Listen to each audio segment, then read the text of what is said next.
भी इम्प्रोवाइज करके दर्शकों के दिल में वो खरे उतरे। सर माफी के तो साथ आज मैं आपको रोकना चाहूंगी, आपके पास वापस लौटूंगी, लेकिन इसी बीच एक बड़ी खबर हम अपने दर्शकों को दे दें। पंचतत्व में विलीन हो चले हैं अभिनेता धर्मेंद्र। बेटे सनी देओल ने मुखाग्नि दी है। मुंबई के विले पाले शमशान में ये अंतिम संस्कार हुआ है। तमाम दिग्गजों का जमावड़ा लगा है और ये दुखद खबर हमारे बीच आज न केवल पूरा फिल्म इंडस्ट्री, लेकिन आज पूरा ही देश गम में डूब चला है।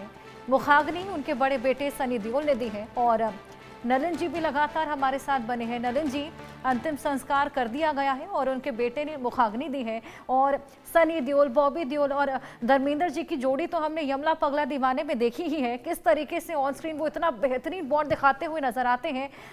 तो ऑफ स्क्रीन कितना बेहतरीन उनका बॉन्ड रहा होगा और कितना ज्यादा मुश्किल उनके लिए ये पूरा लम्हा रहा होगा। ऑफ स्क्रीन में भी टीवी प्रोग्राम्स में जब वो आते थे तो उनसे रोमांस, उनके ज़माने की हीरोइंस को बुलाया जाता था, उनसे कहा जाता था आप गाना गाइए, रोमांस कीजिए। तो he used to do it, he was a sport. And बहुत कम एक्टर्स को आप देखेंगे। देखिए देवानंद जी ने भी ट्राई किया, he was a very young. I wouldn't like to compare to artist, ethically सही नहीं रहता है।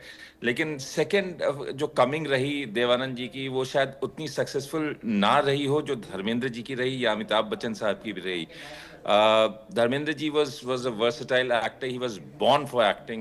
ही उस एरा के वो एक्टर थे जहां लोग जिम नहीं जाते थे, तब भी उनको ही मैन का और पहलवान का और उस तरह की उपाधि उन्हें दी गई। That was this thing. और पंजाब से उठने के बाद आप मुंबई जाते हैं, वहां स्ट्रगल करते हैं, आपके घर परिवार में कोई नहीं है इस इंडस्ट्री का। एंड देन कितनी आज के दिन हम कह सकते हैं उन्होंने जो लाइफ चुनी अपनी, बहुत कम लोग इस तरह की लाइफ को चुनते हैं। लोग जीते हैं, लोग पैदा होते हैं, जीते हैं और निकल जाते हैं। ये एक ऐसा शख्स था जिसने अपनी पहचान बनाई और बिल्कुल। पूरा देश आहत है। इसके पहले मीडिया में वो खबरें आ गई थी, वो र्यूमर्स आ गए थे, तो हमें बहुत ख़राब लगा था और हमने सोशल मीडिया पर कहा भी था कि जब तक कंफर्म ना हो तब इस तरह की चीज़ों को ना करें। उसके बाद भी वो बाइट्स आ रही हैं। वो काफ़ी हंसमुख थे। जब तक जिया उन्होंने ज़िंदगी को असली रूप में जिया। और 90 वर्ष की बिल्कुल। बर्थडे की तैयारी बन रही है, उसी जोश के साथ लोग तैयारी कर रहे थे। ये बहुत अच्छी है। हिज होल जर्नी को आप देखें तो एक ब्लेस्ड, एक स्पेशल जर्नी रही है। God bless him, may God rest him in peace, ओम शांति। डेफिनेटली डेफिनेटली, बहुत शुक्रिया नलिन जी हमारे साथ जुड़ने के लिए।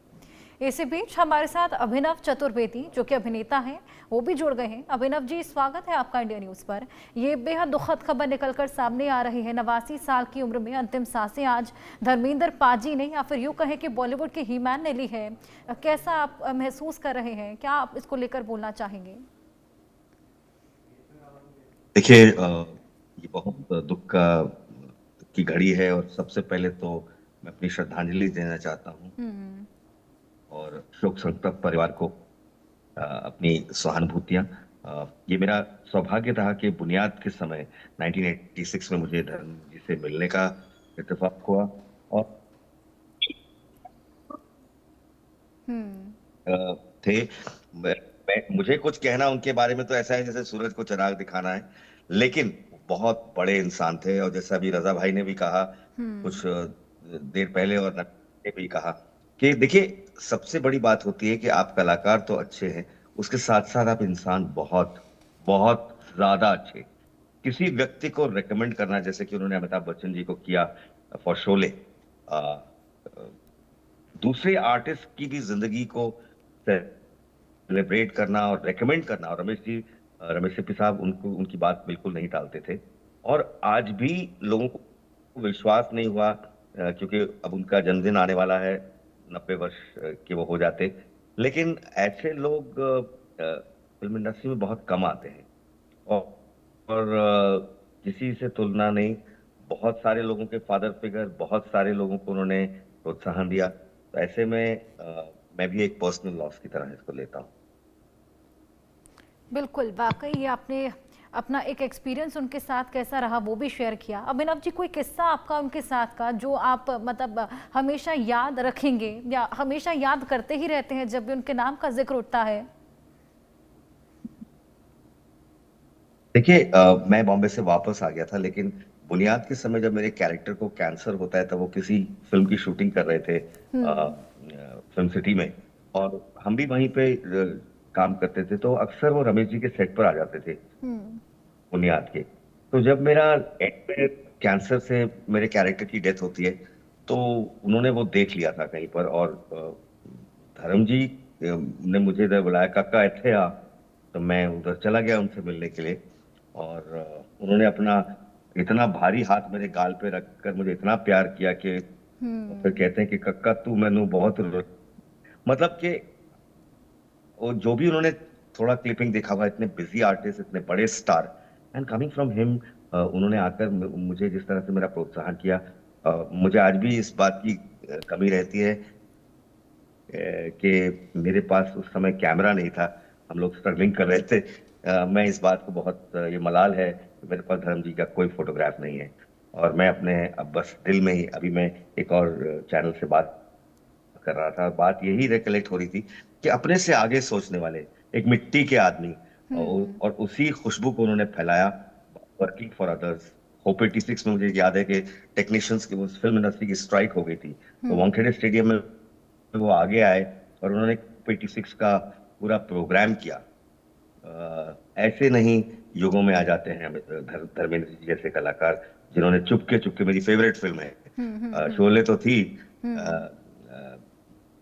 तेरे कितनी, मतलब कितनी बड़ी बड़ी फिल्में, लोफर, ड्रीम गर्ल, मतलब वो फिल्में देखने वाली, मतलब और जो ऐसे में किसी व्यक्ति को अलविदा कहना अश्रुपूर्ण भाव से, मेरे मेरे ख्याल से एक बहुत बड़ी क्षति है फिल्म इंडस्ट्री को, जिससे बिल्कुल निकलने में बिल्कुल बहुत समय अभिनव जी, ये लगेगा। जो तमाम मूवीज का आपने जिक्र किया, ये देखिए किस तरीके से 60s के लोग भी उनके साथ रिलेट कर सकते हैं। इनफैक्ट आज का जेंजी भी उनके साथ रिलेट कर चुका है, क्योंकि जिस तरीके से वो तब से लेकर अभी तक कोई ना कोई ऐसा बेहतरीन रोल अदा करते आए हैं कि हर किसी के मन में वो एक छाप छोड़ गए हैं। अभी हाल फिलहाल में रॉकी रानी में उन्होंने कितना बेहतरीन एक रोल अदा किया था। इनफैक्ट आज ही उनकी एक मूवी का पोस्टर रिलीज हुआ था 21, और फैंस कितने बेसब्र थे कि उनकी एक नई मूवी आने वाली है, और क्या दमदार उनका रोल उसमें नजर आ रहा है। उस पोस्टर में एक वॉइस नोट भी बाकायदा उसको लेकर जारी किया गया था।